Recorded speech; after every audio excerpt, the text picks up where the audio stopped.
Reverse pitch. What venture capital looks for. Hey, I'm Ken Nelson, partner in the MedTech Advantage Fund. Excited to be here. We've got some great panelists, a lot of panelists. And so I think maybe we'll do some quick introductions and then we'll get into the discussion. Hi, good afternoon. My name is Bhavesh. I'm an operating partner at Truffle Capital. Hello, good afternoon. Can you hear me? Yes. I'm Sanchita from Sagana Capital. Hello, I'm Enrique Claverol. I manage the MedTech portfolio at the European Innovation Council. Hi, Julian Pham, founder GP at Third Culture Capital. Greg Madden, managing partner, SV Health Investors in Boston. Hello, Linus Ryder, principal at 415 Capital. Hello, Amir Sultanizadeh, founder and managing partner of Solardis Health Ventures. All right, so before we get into the reverse pitch of what does venture capital look for, maybe we'll ask another interesting question. What are the red flags that kind of turn you off? What are the things that if you see it's a quick no or definitely slows down the process for you? Maybe we'll start there before it's the positive things you look for. Yeah, I mean, there's a lot of orange flags and I feel like some clear reds. I feel like if they don't have a good grasp on why they're raising money, if they're just raising money to grow and have a few extra months of runway versus actually getting to that next inflection point, I think that's typically the most important thing for me. And if they have kind of no strategy with regards to an exit or what the long-term viability is of the company, those are kind of my two core red flags. Yeah, I think if a pitch is almost too positive and the actual CEO doesn't communicate or doesn't understand their own risks as well, I think that's a little bit of a we like it if the team can present their risks, understand their risks, and communicate them clearly, because in the end we're in this all together, as investors and also as the company. So yeah, I think that's for me a bit of a red flag. Yeah, at our firm we have a contest every year for the pitch that comes in that's so far out of left field we can't believe it even came to us.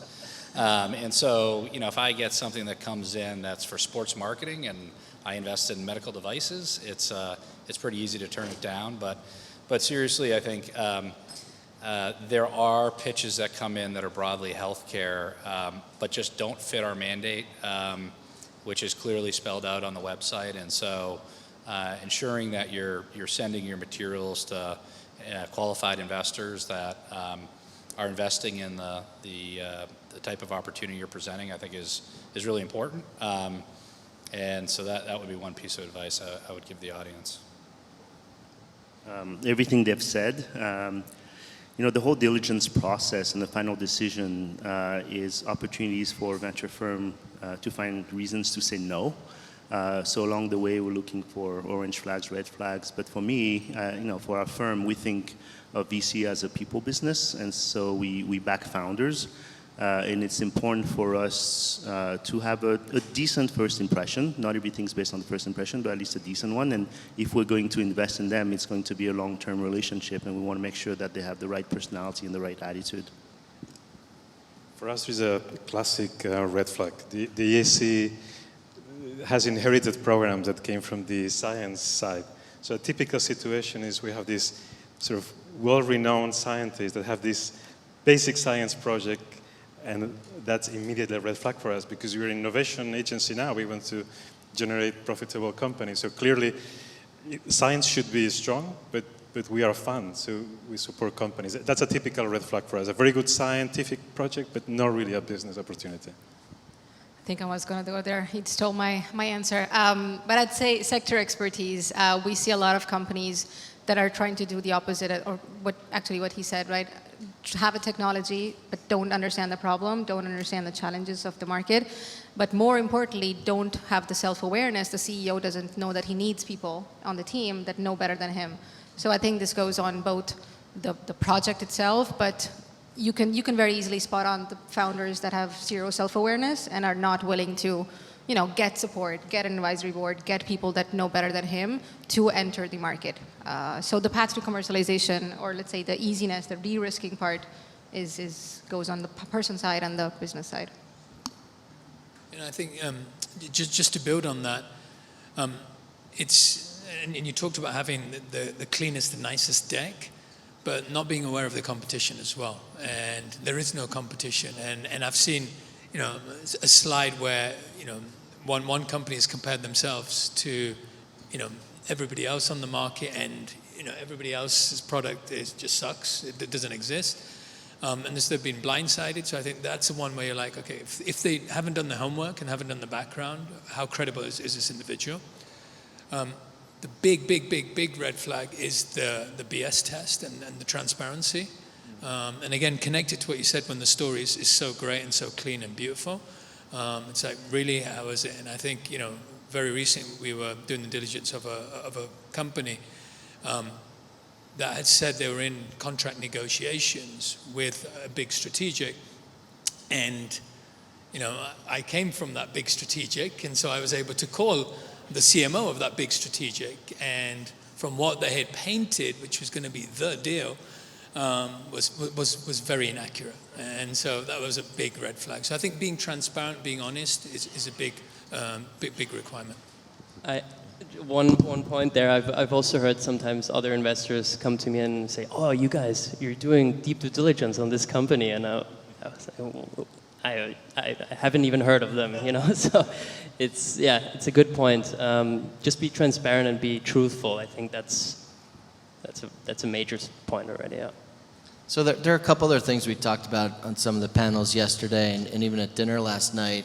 When somebody comes in and pitches and they're just totally flat, no passion, not really helpful. When people come in and they're not really prepared, they're not on it, they don't really know what your thesis is. They're coming in to pitch you, and they're a seed stage company, but you only invest in growth stage, like B and beyond. They just haven't done their homework. And so I think part of it is, the learning point is, do your homework before you have these meetings with the VC. Whichever the VC is, do your homework, try to get a warm intro. But just like you would prepare for a sales meeting, you have to do the same thing for a VC meeting. And sometimes people just don't do that, but it's a big miss when you don't. The other thing is, let's kind of switch gears a little bit. So we talked about the red flags. What are the big things you look for? Maybe we'll start with people. And when you think about the team, what are the things you look for in the leadership of the startup? Maybe we'll start with Sanchita. So many answers here. I'd say first is the diversity of skills and diversity on all aspects. And what I mean by that is, depends on the stage of the company, right? How many people they have. You take a seed stage company or a Series A company. You have a very passionate founder, like that's what we look for. Impact-driven, problem obsessed, trying to find a solution, but don't have all the skills. You'll sometimes find a salesman, a founder who's more of a salesman, or a founder who's more of a scientist, and they think that's all it takes, whatever they're doing. So they don't recognize that they need, if they're just a scientist, they need a co-founder that's more business-oriented. If there's just a salesman, they need someone that understands the technicalities behind the product that they're trying to build. So diversity in skills, I think on the leadership team especially, even in the founding team, I'd say. Not too many people. We're not a fan of seven founders coming to us with a company. That happens a lot when spin-offs and professor-led companies. The other, I would say, we do apply a gender lens to our investing, which doesn't mean you have to have X number of women in XYZ position, but it goes back to the question of self-awareness. How important does the founder think people matter or company culture matters? If there are 50 people and there's no woman on a senior position, I'm sorry, I'm not going to be a fan of that company. If there's a very technical team and they have no ESOP allocated to, no incentive for the people in that company, we're not going to invest. And those are tiny, I think, elements that make a company and that makes people want to stick in the company. And ultimately, I'd say vision, also determines. So a couple really good points there. One, self-awareness of the leadership, and then the other piece that you're talking about is are they coachable? Do they have that coachability? And if they don't, I feel like at least with us and trying to get companies into MedTech Innovator, if the founder's not coachable, they kind of get axed. It's like a big deal breaker, and I think that's probably the same as you're looking at companies. But I'd love to hear some of the other thoughts from other panelists.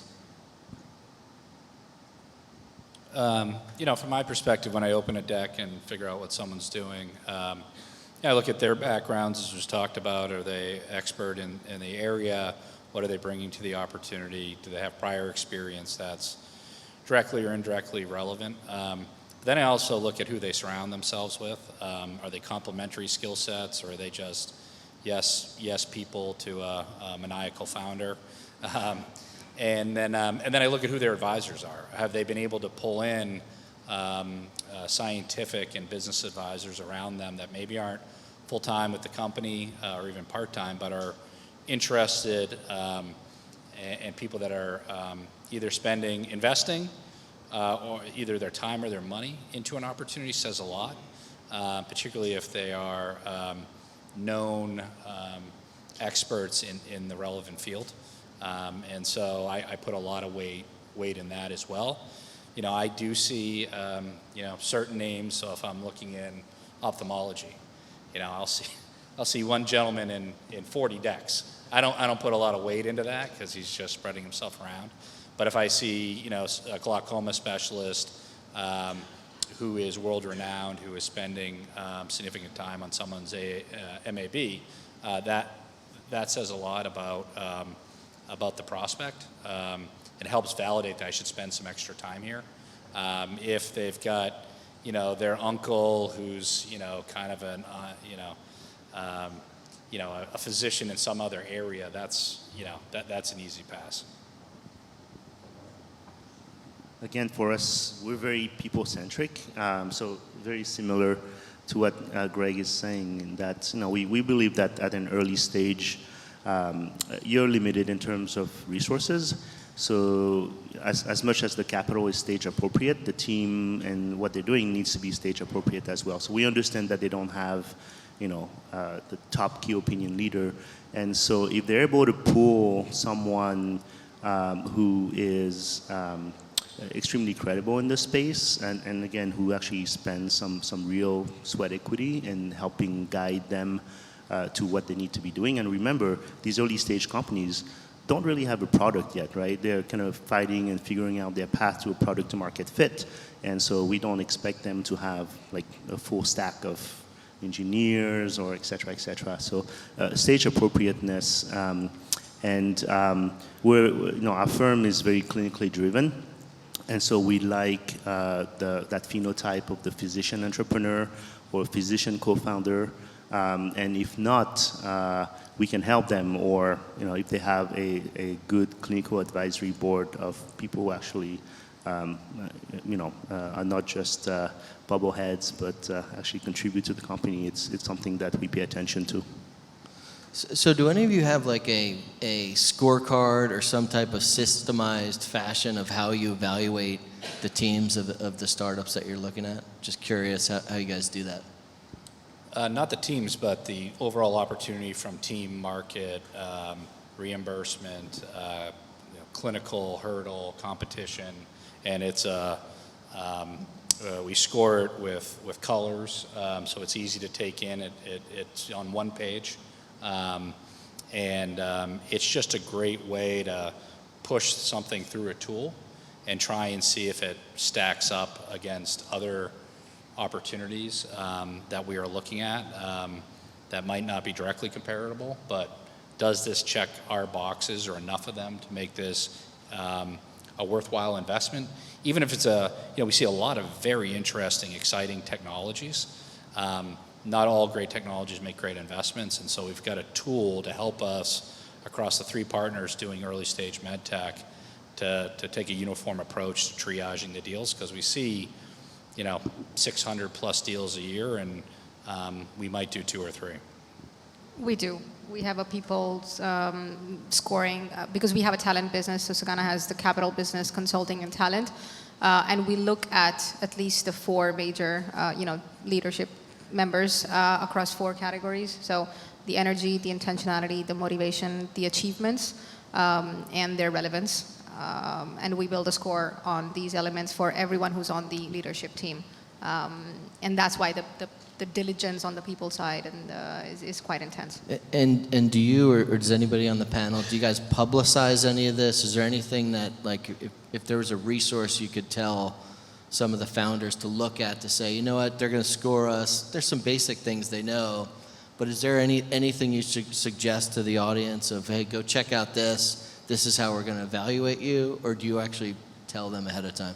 Yeah, our talent team does that. So we have a video or training coming up for scale-ups, for startups to set up their company and what it takes on the people practices side and the people side. And I mean, happy to go, share the LinkedIn. But we hold these events both for our portfolio companies and for prospect startups to look into their people side, and then we help them build that people practices. So, just to plug Giovanni for a second, the MedTech Money podcast, I've told them all the time, if there's somebody that you've interviewed and I'm going to pitch that startup or one of the startups I'm on the board of, I always say, go watch that podcast interview, and don't watch it once, watch it or listen to it like 5 times, because you just pick up little nuggets every time you listen to it.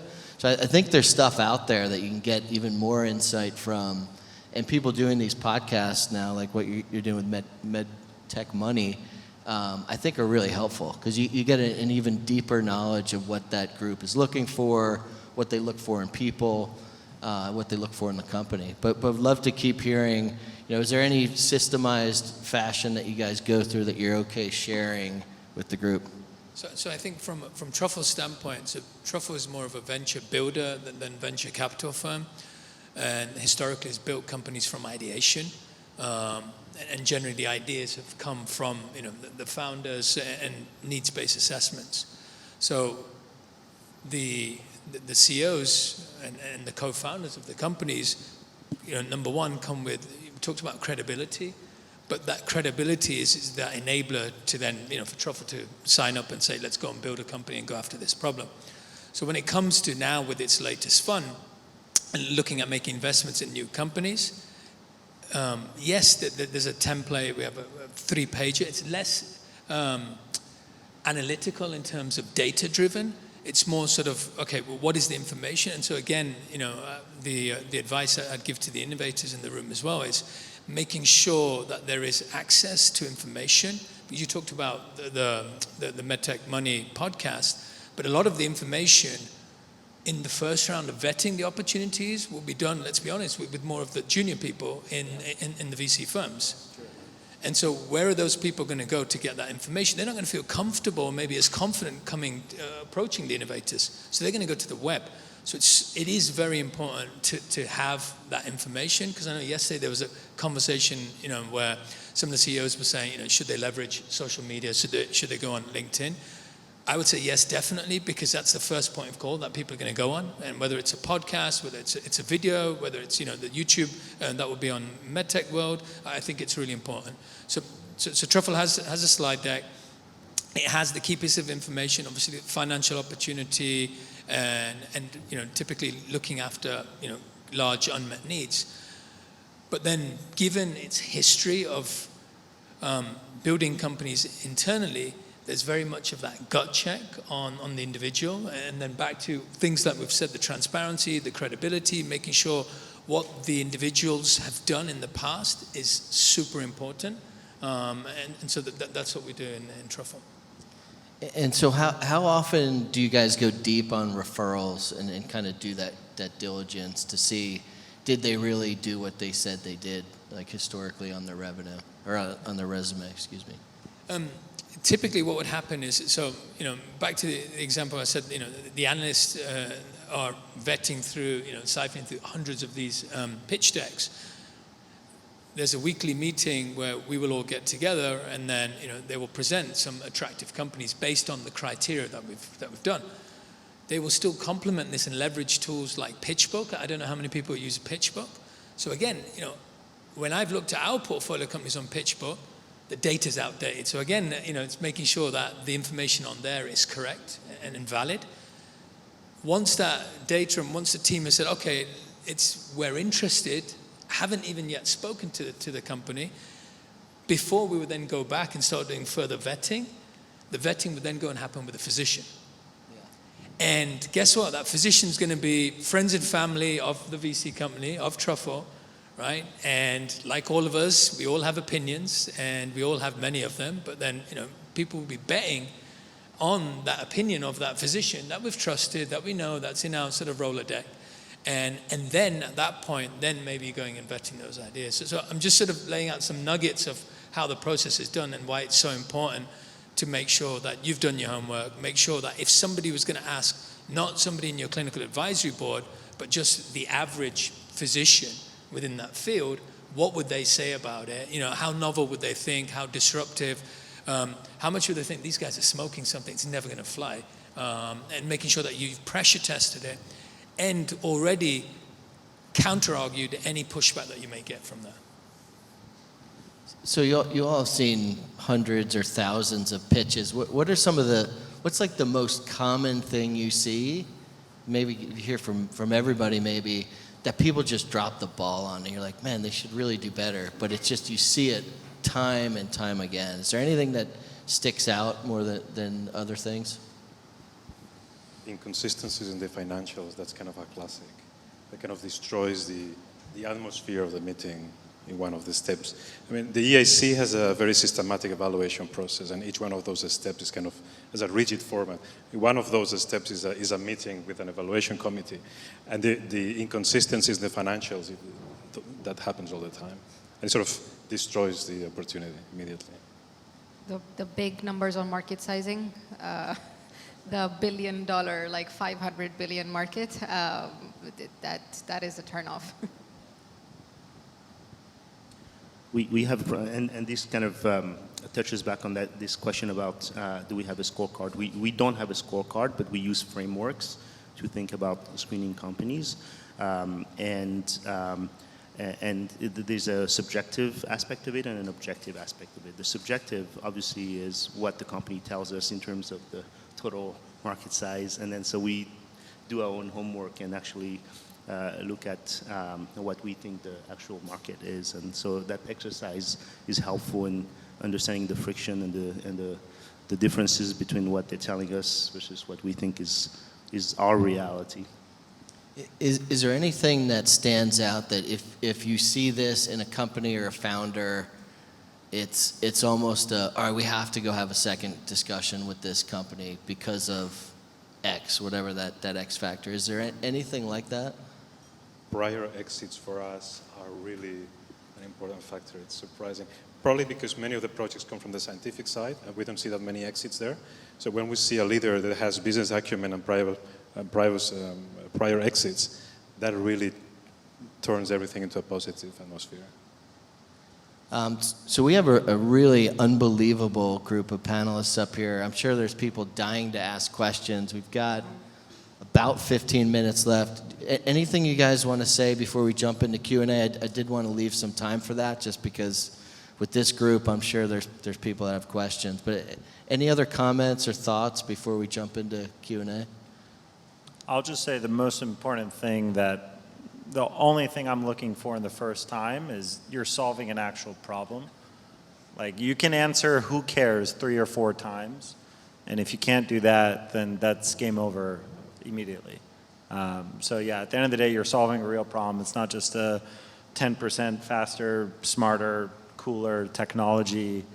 You know, you're saying it'll save physicians 10 minutes. Do they care? Or is that just something that's a nice stat? So I think that's, at the end of the day, the most important. I'd add, have they figured out who's going to pay for it?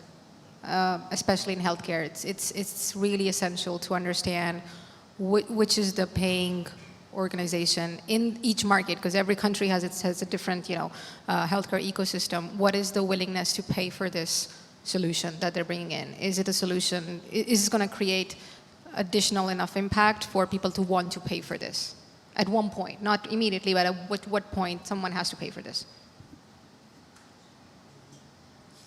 All right. Any questions out there? And you cannot ask Greg about being a Knight of Malta. That's the only thing that's off limits. Until this evening. Hello, I'm a women's health innovation expert, and there are several companies working on MPTs, multi-purpose therapeutics for contraception and HIV prevention for women in sub-Saharan Africa. And these innovators are very concerned about who is going to fund their product to get FDA approval, which is required for the African market through USAID, et cetera, et cetera. Regardless if you do therapeutics or not, would you invest in a product for the African market? If so, yes, and if not, why not? We have an arm that does African investments, but only debt. So we're looking at growth stage in the market, debt, let's say, kind of capital. So I'm not sure what kind of capital they're looking for, what stage they're in. Have they entered the market yet or not? Still in development, early stage development. But we have partners that help enter the market, and that's the second element of capital is there if they have distribution partners on the field. Yeah, I think that goes back to, so we would not, we don't understand that market. And so what we would do is we've got the Gates Foundation and Bill's family office, Cascade, are investors in one of our funds. We would refer to them or find another firm that we're aware of and try and make an introduction if we think it's a high quality opportunity or team. But if it's, the issue for us is we see a lot of stuff that's just not a fit for our mandate.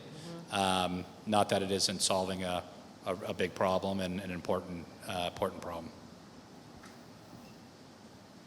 Yeah, and for the EAC, the answer is positive as well. My question's around syndication. So when you guys lock in on a deal, do you guys like to find who you want to invest alongside with because you know that you're going to be on the cap table with them, or do you like making the startup find other investors to syndicate? I feel like I've done a fair amount of syndications. I think it has to go both ways, right? I think at the end of the day, the CEO has to go out there and hustle, but I think at the same time, it's kind of up to you that you're adding value to the cap table. You're bringing in smart money as opposed to just someone to fill in the round, right? How can you add in the co-investors to add value in areas that are, different strengths than your own? So I think that is the real power of the syndication process, whether you're a fund, a syndicate, an angel group, or, a super funder. So I think that's the really important balance with the syndicate. If you just do all the work for the startup, then that could be a yellow flag in some ways as well. Yeah. I also think if you ask one of your investors, hey, do you recommend anybody? They have people that they will recommend you. So as long as you ask, you'll get great information. I know with Greg and SV, they led Series A. They had great other investors that they brought to the table, both in Series A and Series B. So I don't know, Greg, you guys do that a lot, and it sounds like that's part of your strategy. Yeah, in that case, we syndicated the Series A, reached out to two firms that I thought could bring complementary networks and skills and were like-minded investors. And then in the Series B, we introduced the management team to several additional investors who could lead that. And then we were able to augment the diligence that those firms were doing directly with the team, provide some of our own perspectives. So all that is very helpful. In that case, the entrepreneur was serially successful and had a lot of prior connections. And there are groups that we won't work with because they don't have a like-minded approach to company building. And so I think it's really important to lean on your lead investor to fill out the syndicate, because they have probably seen some of these players behave in other situations, and when things are going great, everyone seems to get along, and it's when things aren't going well and you hit a bump in the road that sometimes you see characteristics that might make a potential syndicate partner less valuable or less likely that you want to work with them in any deal, given the challenges of early stage company building.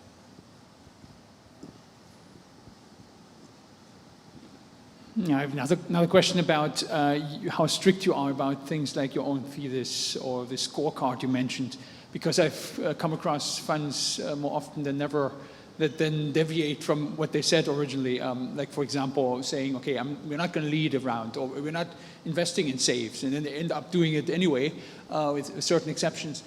Same thing that you said, I think, which is about check the thesis before we are investing in growth stage only. At the same time, you want to get in touch with earlier stage companies because you're building this relationship. So I think there's deviations. How often do you actually deviate from this strict scheme that you put together? Guys, we got caught.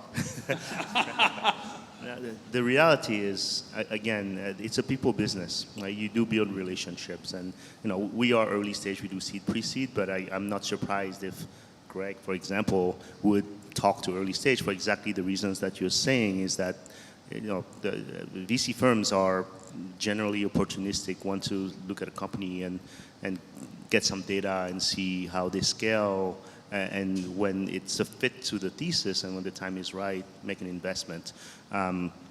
So for us, we want to be part of the ecosystem in a somewhat similar way, in that we know our place in the ecosystem. We know we're going to invest in seed, pre-seed, but we're probably not going to invest in a Series A because we don't have the capital to do that. So it's important for us to have relationships with other firms so that when we see successful companies that are scaling well, for us to introduce and champion those companies and say, hey, here's a company that you should, that's in our portfolio you should pay attention to because this is how they've scaled and this is my perspective, et cetera, et cetera. So find VCs who are champions. And to get back on the prior question, you want to find firms that are going to have conviction on what they're doing, and once they diligence and decide that they're going to invest in your company, they rely on the founders, of course, to do the bulk of the work and go and raise capital from other firms, but we will champion you, right? And if we can make introductions to the right people, we will do that as well, including same stage firms versus later stage firms to keep an eye on. If I can add, sorry, do you want to go first? I was saying, when you've raised money for the fund, you've done it on the basis that you're going early, mid-stage, going to certain therapeutics. So you've got to stay in the parameters because you've got your LPs that you've committed to as well.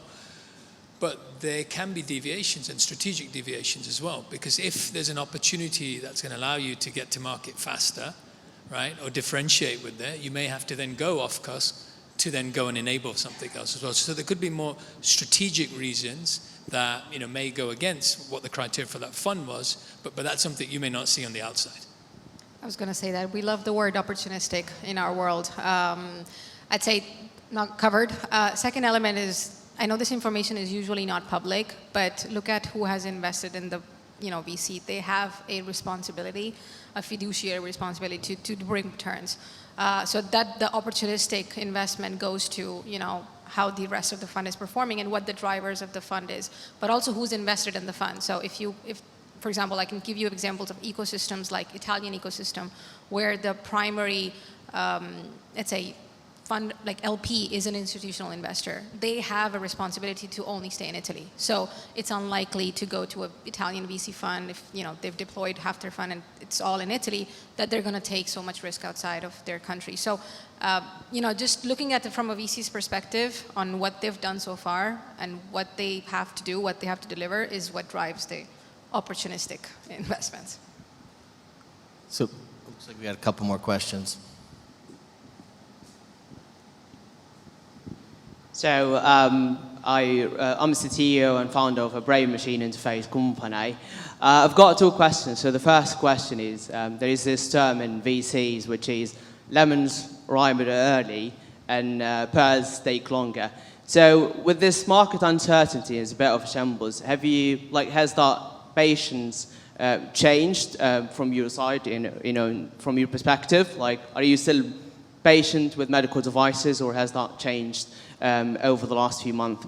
Second question, which is, I've got a horse in this race, that's why I'm asking this question, which is, when you have a software as a medical device and you've got the SaaS model and you've got the medical device, you get to that conflict within the board. Like the SaaS investors want this to be a SaaS company and the MedTech investors want this to be a medical device company. Have you ever experienced that, and what's your view on that matter? Thank you.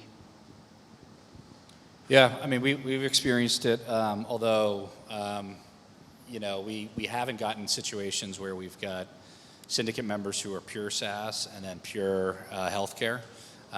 So again, we try and align with our syndicate partners ahead of time on the business model, although we have had to pivot in certain companies in the past and change the revenue model. And that can be difficult not only with the investor syndicate, but also with management as well, who often are highly convicted in their original business model, and then sometimes that requires changing management. So we've done all that, and I think, but I think the more you can align all interests out of the gate, I think you'll end up with a much healthier syndicate and business than if you have differing opinions about what the right path to go is. Just on the first question, whether we can be patient with medical devices. The EAC was created to be patient, to sort of provide this bridge funding, particularly in downturns. So I think I can confidently say that, yes, we are patient and we can wait. This is the role we have in the ecosystem. And then regarding SaaS versus medical devices, the good thing with the EAC is that we are the softies in the meeting room, really. So we are with you in many ways. And one way is, if you want to change your revenue model, it's probably easy to convince us, at least from the EAC side. So we probably have time for one or two more questions. Philip?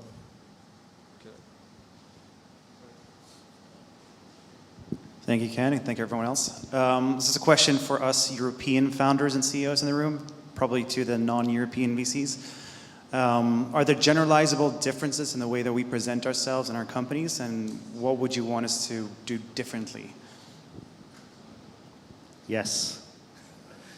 Our firm is called Third Culture Capital, and there's a word culture in there, and we firmly believe that there are certain approaches. I think that entrepreneurship is universal, but I think there are different approaches of how you present and how you address certain things.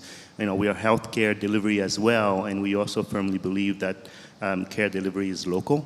Whatever you built in one region, one culture, will be different from what you can accomplish in another one. So, again, someone on the panel mentioned coachability, but it's really about kind of bilateral flexibility and truly understanding how that particular solution addresses a certain market somewhere else, and how that can be generalized or universalized somewhere else. So to address your point more directly, I think that having a founder who can be a little bit more fluid in how they address their presentation, their pitch to various types of investors is a useful skill set.